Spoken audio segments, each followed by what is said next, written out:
Say this. Any person that's classified as non-black who adopts a child classified as non-white, I will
that's what's going on here. That's the investigation that is happening right now, because there's been several reports of Child Protective Services wanting to do investigations of the children of that household in the Woodland area. And, you know, this is nothing new. This, from the report here, it indicates that this has been going on for quite some time. Okay.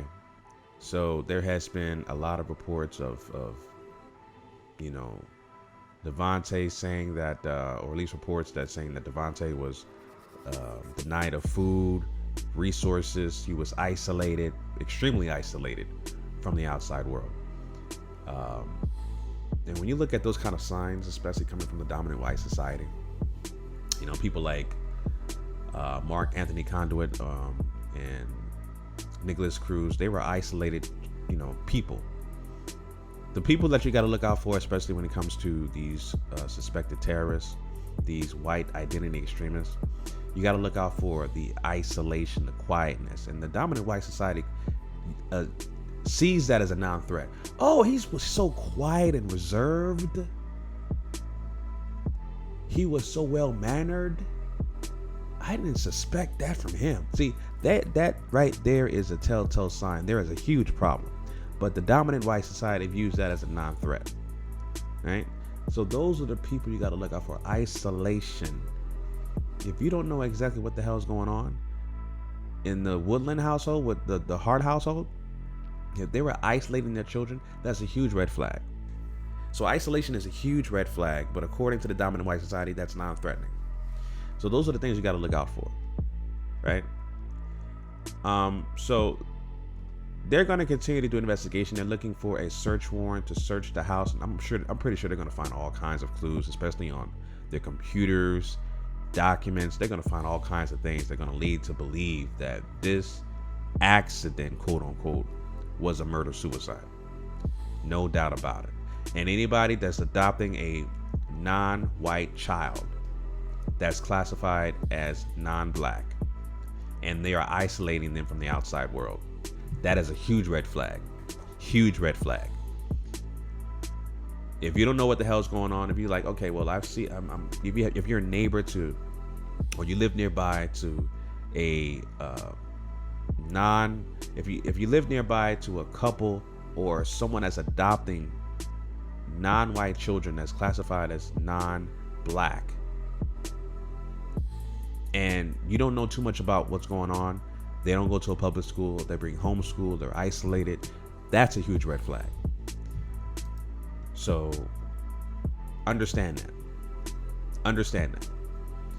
All right. So again, I wouldn't be surprised. Again, this is a tragic story. I would like to know, for one, the birth parents of Devonte Hart. I wish somebody could do an interview on them. Find out, why did you give your child up for adoption? How do you feel about you giving your child up for adoption and two white women adopting your child? You know, what was your circumstance, right? That's what I would like to know. You know, Devonte is a pure 100% victim that was crying out for help. And this is what the dominant white society does. They terrorize, they mentally terrorize and physically, psychologically abuse us. And then they potentially do acts of murder-suicide like this. And this has been happening for over 500 years. Where you're psychologically abused so much, you develop Stockholm Syndrome. The mental disorders that I always talk about, Stockholm Syndrome, cognitive dissonance, post-traumatic slavery disorder or syndrome. Those are the mental disorders that were developed by epigenetics of the dominant white society. That's been happening for over 500 years. All right. So I just wanted to do a quick follow-up on this video, family, and just share my thoughts with you guys. Like I said, I wouldn't be surprised if they find a lot of evidence indicating that this was a murder-suicide. And like I said, anybody that's adopting children as classified as non-black, and their children are non-white, and they're being isolated, they're being homeschooled, and you don't know too much information about what's going on, it's a huge red flag, and they deserve an investigation. Bottom line. All right. So those are my quick thoughts about the story, family. Leave your comments down below. I would definitely like to find out more about the birth parents of Devonte Hart, and anybody that's a blood relative of Devonte Hart. Speak out. You know, I would definitely like to find out more information regarding that. All right, family. So until next time, Chauncey, aka the Black Separatist, signing out. Peace.